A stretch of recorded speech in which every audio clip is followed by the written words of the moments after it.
cet outil-là s'appelle donc un poussouet, ou c'est un poussoir, si vous voulez, on appelle ça un poussouet ici. C'était fabriqué en noyer par des sabotiers du coin qui étaient sabotiers l'hiver et vignerons l'été. C'était souvent comme ça. Alors donc cet instrument-là servait aux vignerons pour enfoncer les pieux dans les vignes. Parce qu'autrefois, les vignes n'étaient pas en fil de fer comme c'est aujourd'hui. Les vignes il y avait un pieu, ou deux, ou trois, qu'on appelait un charnier ou pessio, d'ailleurs.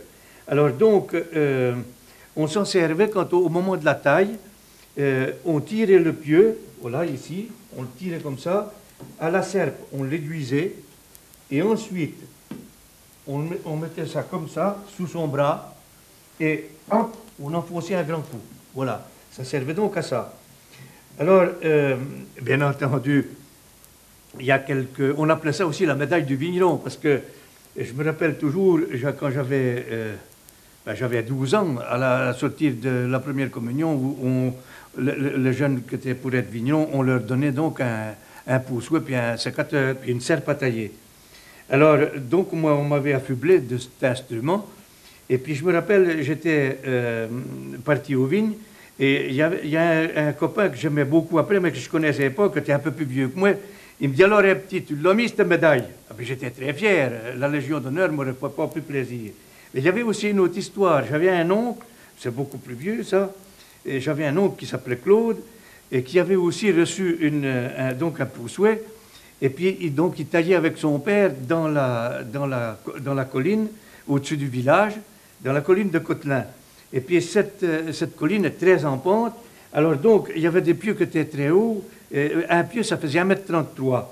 Alors donc, il est donc, pour pouvoir appuyer dessus, il est passé du côté du haut pour pouvoir faire comme ça. Et puis tout d'un coup, comme ça, il a soulevé un pied. Ses pieds, ils l'ont tourné et il s'est retrouvé pendu. Et de l'autre côté, alors il paraît qu'ils ont mis 2 jours à le chercher. Ils ont dit, il était temps qu'on l'enlève parce que le corbeau l'aurait mangé. Mais enfin, c'est une plaisanterie sans doute, mais ça m'a été raconté souvent parce que c'était l'oncle de ma famille. Alors, depuis ces poussouets, on les a abandonnés quand les vignes ont été mis au fil de fer. Moi, je m'en suis servi le dernier à mon village de Chaudoux, parce qu'il y avait encore presque 1 hectare de vignes qui n'avaient pas été changées. Mon beau-père était décédé depuis longtemps, puis les vignes étaient restées dans le vieux principe.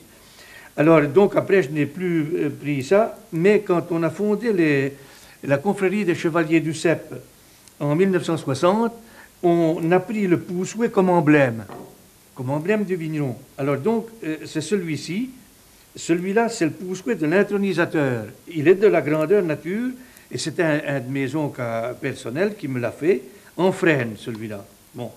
Alors, donc, et comme je suis maire du pays, et j'ai mis la corde à le bleu, blanc, rouge, bien entendu, ça m'évite de mettre une écharpe quand je m'en sers pour les cérémonies.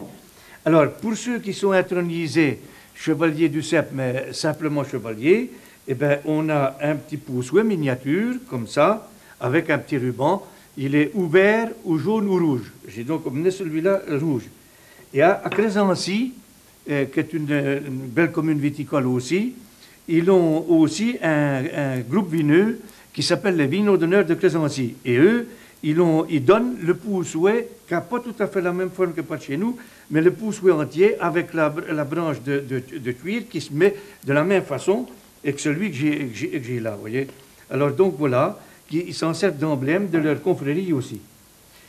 Eh bien, c'est à peu près tout ce que j'avais à dire sur ces poussouets. C'est un très très vieil outil que je suis encore heureux de conserver pendu dans mon petit musée personnel. Voilà.